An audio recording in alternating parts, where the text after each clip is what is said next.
राधे कृष्णा। कैसे हैं आप सभी लोग? ईश्वर से प्रार्थना करती हूँ कि आप सभी लोग अच्छे हों, स्वस्थ हों। तो पिछले 2 वीडियोस में हमने पृष्ठभूमि और आमुख पढ़ा, तो आगे हम भूमिका पढ़ेंगे। मैंने सोचा था कि भूमिका को स्किप करके सीधा मैं मंत्रों पर वीडियोस बनाती हूँ, पर जब मैंने भूमिका पढ़ी तो मुझे पता चला कि ये बहुत इम्पॉर्टेंट है पढ़ना, और इससे आपको एक ब्रीफ इंट्रोडक्शन मिल जाएगा कि भगवत गीता में क्या बताया गया है। तो इसको आप सब लोग बहुत ध्यान से सुनिए, बिल्कुल भी स्किप मत कीजिए। तो चलिए पढ़ते हैं। ओम अज्ञानतिमिरान्धस्य ज्ञानाञ्जशलाकया चक्षुरुन्मीलितं येन तस्मै श्री गुरुवे नमः। श्री चैतन्य मनो अभीष्टं स्थापितं येन भूतले स्वयं रूपा कदा मह्यं ददाति स्वपदान्तिकम्। मैं घोर अज्ञान के अंधकार से उत्पन्न हुआ था और मेरे गुरु ने अपने ज्ञान रूपी प्रकाश से मेरी आंखें खोल दी। मैं उन्हें सादर नमस्कार करता हूँ। श्रील रूप गोस्वामी प्रभुपाद कब मुझे अपने चरण कमलों में शरण प्रदान करेंगे, जिन्होंने इस जगत में भगवान चैतन्य की इच्छा पूर्ति के लिए प्रचार योजना की स्थापना की है। वंदे अहम श्री गुरुः श्री युत पद कमलम श्री गुरुन् वैष्णवांश्च श्री रूपम साग्रजातम सह गण रघुनाथान्वितम तम सजीवम साद्वैतम सावधूतम परिजन सहितम कृष्ण चैतन्य देवम श्री राधा कृष्ण पादान सह गण ललिता श्री विशाखान्वितांश्च। मैं अपने गुरु के चरण कमलों को तथा समस्त वैष्णवों के चरणों को नमस्कार करता हूँ। मैं श्रील रूप गोस्वामी तथा उनके अग्रज सनातन गोस्वामी एवं साथ ही रघुनाथ दास, रघुनाथ भट्ट, गोपाल भट्ट एवं श्रील जीव गोस्वामी के चरण कमलों को सादर नमस्कार करता हूँ। मैं भगवान कृष्ण चैतन्य तथा भगवान नित्यानंद के साथ अद्वैत आचार्य गदाधर, श्रीवास तथा अन्य पार्षदों को सादर प्रणाम करता हूँ। मैं श्रीमती राधा रानी तथा श्री कृष्ण को श्री ललिता तथा श्री विशाखा सखियों सहित सादर नमस्कार करता हूँ। हे कृष्ण करुणा सिंधु दीन बंधु जगतपते गोपेश गोपिका कांत राधा कांत नमोस्तुते। हे कृष्ण, आप दुखियों के सखा तथा सृष्टि के उद्गम हैं। आप गोपियों के स्वामी तथा राधा रानी के प्रेमी हैं। मैं आपको सादर प्रणाम करता हूँ। तप्त कांचन गौरांगी राधे वृंदावनेश्वरी वृषभानुसुते देवी प्रणमामि हरिप्रिये। मैं उन राधा रानी को प्रणाम करता हूँ जिनकी शारीरिक कांति पिघले सोने के सदृश है, जो वृंदावन की महारानी हैं। आप राजा वृषभानु की पुत्री हैं और भगवान कृष्ण को अत्यंत प्रिय हैं। वांछा कल्पतरुभ्यश्च कृपा सिंधुभ्य एव च पवितानां पावनेभ्यो वैष्णवेभ्यो नमो नमः। मैं भगवान के समस्त वैष्णव भक्तों को सादर नमस्कार करता हूँ। वे कल्प वृक्ष के समान सबों की इच्छाएं पूर्ण करने में समर्थ हैं तथा पतित जीवात्माओं के प्रति अत्यंत दयालु हैं। श्री कृष्ण चैतन्य प्रभु नित्यानंद, श्री अद्वैत गदाधर, श्री वासादि गौर भक्त वृंद। मैं श्री कृष्ण चैतन्य प्रभु नित्यानंद, श्री अद्वैत गदाधर, श्रीवास आदि समस्त भक्तों को सादर प्रणाम करता हूँ। हरे कृष्ण कृष्ण कृष्ण हरे हरे, हरे राम राम राम हरे हरे। भगवत गीता को गीतोपनिषद भी कहा जाता है। यह वैदिक ज्ञान का सार है और वैदिक साहित्य का सर्वाधिक महत्वपूर्ण उपनिषद है। निस्संदेह भगवत गीता पर अंग्रेजी भाषा में अनेक भाष्य प्राप्त हैं। अतएव एक अन्य भाष्य की आवश्यकता के बारे में प्रश्न किया जा सकता है। इस प्रस्तुत संस्करण का प्रयोजन इस प्रकार बताया जा सकता है। हाल ही में एक अमेरिकी महिला ने मुझसे भगवत गीता के एक अंग्रेजी अनुवाद की संस्तुति चाही। निस्संदेह अमेरिका में भगवत गीता के अनेक अंग्रेजी संस्करण उपलब्ध हैं, लेकिन जहां तक मैंने देखा है, केवल अमेरिका ही नहीं अपितु भारत में भी उनमें से कोई भी पूर्ण रूप से प्रमाणिक संस्करण नहीं मिलेगा, क्योंकि लगभग हर एक संस्करण में भाष्यकार ने भगवत गीता यथारूप के मर्म का स्पर्श किए बिना अपने मतों को व्यक्त किया है। भगवत गीता का मर्म भगवत गीता में ही व्यक्त है। यह इस प्रकार है। यदि हमें किसी औषधि विशेष का सेवन करना होता है तो हम उस पर लिखे निर्देशों का पालन करते हैं। हम मनमाने ढंग से या मित्र की सलाह से औषधि नहीं ले सकते। इसका सेवन लिखे हुए निर्देशों के अनुसार या चिकित्सक के निर्देशानुसार ही करना होता है। इसी प्रकार भगवत गीता को इसके वक्ता द्वारा दिए गए निर्देशानुसार ही ग्रहण या स्वीकार करना चाहिए। भगवत गीता के वक्ता भगवान श्री कृष्ण हैं। भगवत गीता के प्रत्येक पृष्ठ पर उनका उल्लेख भगवान के रूप में हुआ है। निस्संदेह भगवान शब्द कभी कभी किसी भी अत्यंत शक्तिशाली व्यक्ति का या किसी शक्तिशाली देवता के लिए प्रयुक्त होता है, और यहाँ पर भगवान शब्द निश्चित रूप से भगवान श्री कृष्ण को एक महान व्यक्तित्व वाला बताता है। किंतु साथ ही में हमें यह जानना होगा कि भगवान श्री कृष्ण पूर्ण पुरुषोत्तम भगवान है, जैसा कि शंकराचार्य, रामानुजाचार्य, माधवाचार्य, निम्बार्क स्वामी, श्री चैतन्य महाप्रभु तथा भारत के वैदिक ज्ञान के अन्य विद्वान आचार्यों ने पुष्टि की है। भगवान ने स्वयं भगवत गीता में अपने को परम पुरुषोत्तम भगवान कहा है, और ब्रह्म संहिता में तथा अन्य पुराणों में, विशेषतया श्रीमद् भागवतम में, जो भागवत पुराण के नाम से विख्यात है, वैसी रूप में स्वीकार किए गए हैं। कृष्णम अस्तु भगवान स्वयं। अतएव भगवत गीता हमें भगवान ने जैसे बताई है वैसे ही स्वीकार करना चाहिए। भगवत गीता के 4th अध्याय में भगवान कहते हैं, इमं विवस्वते योगम प्रोक्तवानहम अव्ययम विवस्वान मनवे प्राह्य मनुरिक्ष्वा कर्वे विवृत्ति एवं परंपरा प्राप्तमिमं राजर्षयो विदु सा काले नेह महता योगो नष्ट परंतप सा एवाय मया ते अद्य योगा प्रोक्ता पुरातना भक्तो असि मे सखा चेति रहस्यम हो तदुत्तमम। यहाँ पर भगवान अर्जुन को सूचित कर रहे हैं कि भगवत गीता की यह योग पद्धति सर्वप्रथम सूर्यदेव को बताई गई थी। सूर्यदेव ने इसे मनु को बताया और मनु ने इसे इक्ष्वाकु को बताया। इस प्रकार गुरु परंपरा द्वारा यह योग पद्धति एक वक्ता से दूसरे वक्ता तक पहुंचती रही, लेकिन कालांतर में यह छिन्न भिन्न हो गई। फलस्वरूप भगवान को इसे फिर से बताना पड़ रहा है, इस बार अर्जुन को कुरुक्षेत्र के युद्ध स्थल में। वे अर्जुन से कहते हैं कि मैं तुम्हें यह परम रहस्य इसीलिए प्रदान कर रहा हूँ क्योंकि तुम मेरे भक्त तथा मित्र हो। इसका तात्पर्य यह है कि भगवत गीता ऐसा ग्रंथ है जो विशेष रूप से भगवत भक्त के लिए है, भगवत भक्त के निमित्त है। आध्यात्मवादियों के 3 श्रेणियां हैं, ज्ञानी, योगी तथा भक्त, या कि निर्विशेषवादी, ध्यानी और भक्त। आध्यात्मवादियों की 3 श्रेणियां हैं, ज्ञानी, योगी तथा भक्त, या कि निर्विशेषवादी, ध्यानी और भक्त। यहाँ पर भगवान अर्जुन से स्पष्ट कहते हैं कि वे उसे इस नवीन परंपरा, गुरु परंपरा का प्रथम पात्र बना रहे हैं, क्योंकि प्राचीन परंपरा खंडित हो गई है। अतएव यह भगवान की इच्छा थी कि सूर्यदेव से चली आ रही विचारधारा की दिशा में ही अन्य परंपरा स्थापित की जाए, तथा उनकी यह इच्छा थी कि उसकी शिक्षा का वितरण अर्जुन के द्वारा नए सिरे से हो। वे चाहते थे कि अर्जुन भगवत गीता का ज्ञान प्रामाणिक विद्वान बने। अतएव हम देखते हैं कि भगवत गीता का उपदेश अर्जुन को विशेष रूप से दिया गया, क्योंकि अर्जुन भगवान का भक्त, प्रत्यक्ष शिष्य तथा घनिष्ठ मित्र था। अतएव जिस व्यक्ति में अर्जुन जैसे गुण पाए जाते हैं वह भगवत गीता की सबसे अच्छी तरह समझ सकता है। कहने का तात्पर्य यह है कि भक्त को भगवान से प्रत्यक्ष रूप से संबंधित होना चाहिए। ज्यों ही कोई भगवान का भक्त बन जाता है त्यों ही उसका सीधा संबंध भगवान से हो जाता है। यह एक अत्यंत विशद विषय है, लेकिन संक्षेप में यह बताया जा सकता है कि भक्त तथा भगवान के मध्य 5 प्रकार का संबंध हो सकता है। पहला, कोई निष्क्रिय अवस्था में भक्त हो सकता है। दूसरा, कोई सक्रिय अवस्था में भक्त हो सकता है। तीसरा, कोई सखा रूप में भक्त हो सकता है। चौथा, कोई माता या पिता के रूप में भक्त हो सकता है। पांचवा, कोई दंपति या प्रेमी के रूप में भक्त हो सकता है। अर्जुन कृष्ण के संबंध में सखा रूप में था। अर्जुन का कृष्ण से संबंध सखा रूप में था। निस्संदेह इस मित्रता तथा भौतिक जगत में पाई जाने वाली मित्रता में आकाश पाताल का अंतर है। यह दिव्य मित्रता है जो हर किसी को प्राप्त नहीं हो सकती।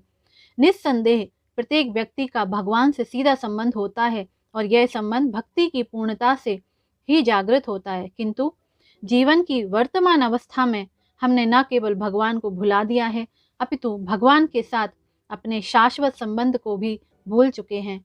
लाखों करोड़ों जीवों में से प्रत्येक जीव का भगवान के साथ नित्य विशिष्ट संबंध है। यह स्वरूप कहलाता है। भक्ति योग की प्रक्रिया द्वारा यह स्वरूप जागृत किया जा सकता है, तब यह अवस्था स्वरूप सिद्धि कहलाती है। यह स्वरूप की अर्थात स्वाभाविक या मूलभूत स्थिति की पूर्णता कहलाती है। अतएव अर्जुन भक्त था और वह भगवान के संपर्क में मित्र के रूप में था। हमें इस बात पर विशेष ध्यान देना चाहिए कि अर्जुन ने भगवत गीता को किस तरह ग्रहण किया। उसका वर्णन 10वें अध्याय में इस प्रकार से हुआ है। परम ब्रह्म परम धाम पवित्रम परम भवान पुरुषम शाश्वतम दिव्यम आदिदेव मजम विभुम आहुस्त्वा मृष्या सर्वे देवार्षि नारद तथा असितो देवलो व्यासा स्वयं चैव ब्रव्रीषि में सर्वमेतदूतं मन्ये यंस्याम वदासी केशव नाहिते भगवन भक्ति विदुर्देवा ना दानवा। अर्जुन ने कहा, आप भगवान परम धाम पवित्रतम परम सत्य हैं। आप शाश्वत दिव्य आदि पुरुष अजन्मा तथा महानतम हैं। नारद असित देवल तथा व्यास जैसे समस्त महामुनि आपके विषय में इस सत्य की पुष्टि करते हैं और अब आप स्वयं मुझसे इसी की घोषणा कर रहे हैं। हे कृष्ण, आपने जो कुछ कहा है उसे पूर्ण रूप से मैं सत्य मानता हूँ। हे प्रभु, ना तो देवता और ना असुर ही आपके व्यक्तित्व को समझ सकते हैं। भगवान से भगवत गीता सुनने के बाद अर्जुन ने कृष्ण को परम ब्रह्म स्वीकार कर लिया। प्रत्येक जीव ब्रह्म है, लेकिन परम पुरुषोत्तम भगवान परम ब्रह्म है। परम धाम का अर्थ है कि वे सबों के परम आश्रय धाम हैं। पवित्रतम का अर्थ है कि वे शुद्ध हैं, भौतिक कलमश से मुक्त हैं। पुरुषोत्तम का अर्थ है कि वे परम भोक्ता हैं। शाश्वतम अर्थात आदि सनातनम, दिव्यम तथा अर्थात दिव्य, आदिदेवम भगवान अजम अजन्मा तथा विभुम अर्थात महानतम है। कोई यह सोच सकता है कि चूंकि कृष्ण अर्जुन के मित्र थे, अतएव अर्जुन को यह सब चटुकारिता के रूप में कह रहा था। लेकिन अर्जुन भगवत गीता के पाठकों के मन से इस प्रकार के संदेह को दूर करने के लिए अगले श्लोक में इस प्रशंसा की पुष्टि करता है, जब वह यह कहता है कि कृष्ण को मैं ही भगवान नहीं मानता, अपितु नारद, असित, देवल तथा व्यासदेव जैसे महापुरुष भी भगवान स्वीकार करते हैं। ये सब महापुरुष हैं जो समस्त आचार्यों द्वारा स्वीकृत वैदिक ज्ञान का वितरण करते हैं। अतएव अर्जुन श्री कृष्ण से कहता है कि वे जो कुछ भी कहते हैं उसे वह पूर्ण सत्य मानता है। सर्वमेतद्रुतम् मन्ये, आप जो कुछ कहते हैं उसे मैं सत्य मानता हूँ। अर्जुन यह भी कहता है कि भगवान के व्यक्तित्व को समझ पाना बहुत कठिन है, यहाँ तक कि बड़े बड़े देवता भी उन्हें समझ नहीं पाते। अतएव मानव मात्र भक्त बने बिना भगवान श्री कृष्ण को कैसे समझ सकता है। अतएव भगवत गीता के भक्ति भाव को ग्रहण करना चाहिए। किसी को यह नहीं सोचना चाहिए कि वह कृष्ण के तुल्य हैं, ना ही यह सोचना चाहिए कि कृष्ण सामान्य पुरुष हैं या कि एक महान व्यक्तित्व हैं। भगवान श्री कृष्ण साक्षात पुरुषोत्तम भगवान हैं। अतएव भगवत गीता के कथन अनुसार या भगवत गीता को समझने का प्रयत्न करने वाले अर्जुन के कथन अनुसार हमें सिद्धांत रूप में कम से कम इतना तो स्वीकार कर लेना चाहिए कि श्री कृष्ण भगवान हैं, और उसी विनीत भाव से हम भगवत गीता को समझ सकते हैं। जब तक कोई भगवत गीता का पाठ विनम्र भाव से नहीं करता है, तब तक उसे समझ पाना अत्यंत कठिन है, क्योंकि यह एक महान रहस्य है। तो भगवत गीता क्या है? भगवत गीता का प्रयोजन मनुष्य को भौतिक संसार के अज्ञान से उबारना है। प्रत्येक व्यक्ति अनेक प्रकार की कठिनाइयों में फंसा रहता है। जिस प्रकार अर्जुन भी कुरुक्षेत्र में युद्ध करने के लिए कठिनाई में था, अर्जुन ने श्री कृष्ण की शरण ग्रहण कर ली। फलस्वरूप इस भगवत गीता का प्रवचन हुआ। केवल अर्जुन वरन हम में से प्रत्येक व्यक्ति इस भौतिक अस्तित्व के कारण चिंताओं से पूर्ण है। हमारा अस्तित्व ही अनअस्तित्व के परिवेश में है।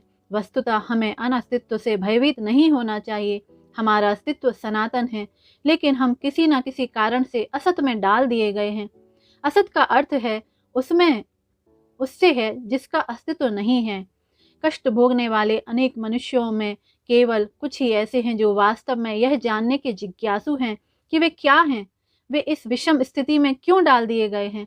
आदि जब तक मनुष्य को अपने कष्टों के विषय में जिज्ञासा नहीं होती, जब तक उसे यह अनुभूति नहीं होती कि वह कष्ट भोगना नहीं अपितु सारे कष्टों का हल ढूंढना चाहता है, तब तक उसे सिद्ध मानव नहीं समझना चाहिए। मानवता तभी शुरू होती है जब मन में इस प्रकार की जिज्ञासा उदित होती है। ब्रह्म सूत्र में इस जिज्ञासा को ब्रह्म जिज्ञासा कहा गया है। अथातो ब्रह्म जिज्ञासा, मनुष्य के सारे कार्यकलाप असफल माने जाने चाहिए यदि वह पर ब्रह्म के स्वभाव के विषय में जिज्ञासा ना करे। अतएव जो लोग यह प्रश्न करना आरंभ कर देते हैं कि वे क्यों कष्ट उठा रहे हैं या वे कहाँ से आए हैं और मृत्यु के बाद वो कहाँ जाएंगे, वे ही भगवत गीता को समझने के सुपात्र विद्यार्थी हैं। निष्ठावान विद्यार्थी में भगवान के प्रति आदर भाव भी होना चाहिए। अर्जुन ऐसा ही विद्यार्थी था। जब मनुष्य जीवन के वास्तविक प्रयोजन को भूल जाता है तो भगवान कृष्ण विशेष रूप से उसी उद्देश्य को पुनर्स्थापना के लिए अवतार लेते हैं। तब भी असंख्य जागृत हुए लोगों में से कोई एक होता है जो वास्तव में अपनी स्थिति को जान पाता है, और यह भगवद गीता उसी के लिए कही गई है। वस्तुतः हम सभी अविद्या रूपी बाघिन के द्वारा निगल लिए गए हैं, लेकिन भगवान जीवों पर, विशेषतः मनुष्यों पर कृपालु हैं। इसी उद्देश्य से उन्होंने अपने मित्र अर्जुन को अपना शिष्य बनाकर भगवद गीता का प्रवचन किया। भगवान कृष्ण का पार्षद होने के कारण अर्जुन समस्त अज्ञान से मुक्त था, लेकिन कुरुक्षेत्र के युद्ध स्थल में उसे अज्ञान में डाल दिया गया ताकि वह भगवान कृष्ण से जीवन की समस्याओं के विषय में प्रश्न करे, जिससे भगवान उसकी व्याख्या भावी पीढ़ियों के मनुष्यों के लाभ के लिए कर दें और जीवन की योजना का निर्धारण कर दें। तब मनुष्य तदनुसार कार्य करेगा और मानव जीवन के उद्देश्य को पूर्ण कर सकेगा। भगवद गीता की विषय वस्तु में 5 मूल सत्यों का ज्ञान निहित है। सर्वप्रथम ईश्वर के विज्ञान की और फिर जीवों के स्वरूप की स्थिति की विवेचना की गई है। ईश्वर का अर्थ नियंता है और जीवों का अर्थ नियंत्रित। यदि जीव यह कहे कि वह नियंत्रित नहीं अपितु स्वतंत्र है तो वह पागल है। जीव सभी प्रकार से कम बद्ध जीवन में तो नियंत्रित है। अतएव भगवद गीता की विषय वस्तु ईश्वर सर्वोच्च नियंता तथा जीव नियंत्रित जीवात्माएं से संबंधित है। इसमें प्रकृति, काल तथा कर्म की व्याख्या है। यह दृश्य जगत विभिन्न कार्यकलापों से ओतप्रोत है। सारे जीव भिन्न भिन्न कार्यों में लगे हुए हैं। भगवद गीता से हमें अवश्य सीखना चाहिए कि ईश्वर क्या है, जीव क्या है, प्रकृति क्या है, दृश्य जगत क्या है, यह काल द्वारा किस प्रकार नियंत्रित किया जाता है और जीवों के कार्यकलाप क्या हैं। भगवद गीता के इन 5 मूलभूत विषयों में से इसकी स्थापना की गई है कि भगवान अथवा कृष्ण अथवा ब्रह्म, यह परमात्मा या परम नियंता, आप जो चाहे कह लें, सबसे श्रेष्ठ है। जीव गुण में परम नियंता के ही समान है। उदाहरणार्थ, जैसा कि भगवद गीता के विभिन्न अध्यायों में बताया जाएगा, भगवान भौतिक प्रकृति के समस्त कार्यों के ऊपर नियंत्रण रखते हैं। भौतिक प्रकृति स्वतंत्र नहीं है, वह परमेश्वर के निर्देशन में कार्य करती है। जैसा कि भगवान कृष्ण कहते हैं, मयाध्यक्षेण प्रकृति सूयते सचराचरम। भौतिक प्रकृति मेरे निर्देशन में कार्य करती है। जब हम दृश्य जगत में आश्चर्यजनक घटनाएं देखते हैं तो हमें यह जानना चाहिए कि यह इस दृश्य जगत के पीछे एक नियंता है। बिना नियंत्रण के किसी का प्रकट होना संभव नहीं है। नियंता को ना मानना बचपना है। उदाहरणार्थ, एक बालक सोच सकता है कि स्वतोचालित यान विचित्र होता है क्योंकि यह बिना घोड़े के या खींचने वाले पशु से चलता है, किंतु अभिज्ञ व्यक्ति स्वतोचालित यान की अभियांत्रिक व्यवस्था से परिचित होता है। वह सदैव जानता है कि इस यंत्र के पीछे एक व्यक्ति, एक चालक होता है। इसी प्रकार परमेश्वर वह चालक है जिसके निर्देशन में सबका कार्य हो रहा है। भगवान ने जीवों को अपने अंश रूप में स्वीकार किया है। जैसा कि हम अगले अध्यायों में देखेंगे, सोने का एक कण भी सोना है, समुद्र के जल की बूंदें भी खारी होती हैं। इसी प्रकार हम जीव भी परम नियंता ईश्वर या भगवान श्री कृष्ण के अंश होने के कारण सूक्ष्म मात्रा में परमेश्वर के सभी गुणों से युक्त होते हैं। क्योंकि हम सूक्ष्म ईश्वर या अधीनस्थ ईश्वर हैं, हम प्रकृति पर नियंत्रण करने का प्रयास कर रहे हैं। जैसे कि वर्तमान में हम अंतरिक्ष या ग्रहों को वश में करना चाहते हैं और हम में नियंत्रण रखने की यह प्रवृत्ति इसीलिए है क्योंकि यह कृष्ण में भी है। यद्यपि हम में भौतिक प्रकृति पर प्रभुत्व जमाने की प्रवृत्ति होती है, लेकिन हमें यह जानना चाहिए कि हम परम नियंता नहीं हैं। इसकी व्याख्या भगवद गीता में की गई है। तो इस वीडियो में हम यहीं तक पढ़ेंगे। आगे के वीडियो में हम आगे का पाठ पढ़ेंगे। तो थैंक यू सो मच इस वीडियो को देखने के लिए, और मेरी आपसे विनती है कि इस वीडियो को ज़्यादा से ज़्यादा शेयर करें ताकि ये दिव्य ज्ञान और लोगों को भी पहुँचे, उनकी भी मदद हो। जैसा कि मैंने पहले ही वीडियो में बताया कि ये मैं प्रभु के आदेश से ये कर रही हूँ, तो आप सब भी प्रभु की इच्छा समझकर इसको आगे सबको भेजिए ताकि सब लोगों को ये दिव्य ज्ञान मिले। Thank you so much. जय श्री कृष्णा।